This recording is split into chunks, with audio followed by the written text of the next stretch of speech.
La récente mise au jour d'une centaine de sarcophages en Égypte n'a pas manqué de raviver un des mythes les plus viraux du XXe siècle, celui d'une soi-disant malédiction des pharaons.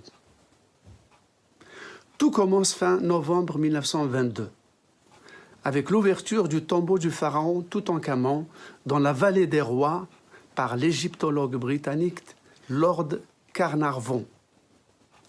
L'exhumation spectaculaire de la momie du pharaon suscite aussitôt un engouement planétaire. Son splendide masque funéraire d'or, retrouvé dans un état impeccable en dépit de son enfouissement depuis 3400 ans, lui confère une aura quasi magique. Très tôt, la légende rattrape et transfigure l'histoire.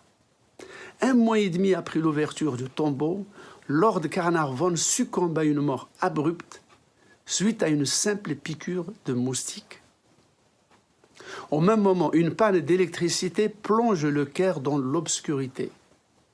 Entre-temps, un canari jaune adopté par l'égyptologue est dévoré par un cobra, le serpent fétiche des pharaons. Tout un chacun y voit un mauvais présage.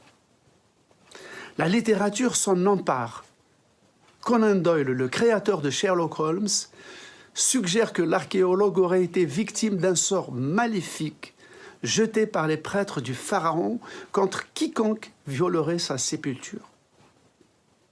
Il évoque alors une malédiction des pharaons, une formule qui fera date. Agatha Christie s'en inspire à son tour pour écrire à chaud son roman « L'aventure du tombeau égyptien ». Le mythe d'une malédiction des pharaons fait florès à travers les journaux, les romans de fiction ou d'épouvante, les films et les pièces de théâtre. Il ne sera supplanté que par un autre mythe du XXe siècle, celui des soucoupes volantes, les fameux objets volants non identifiés.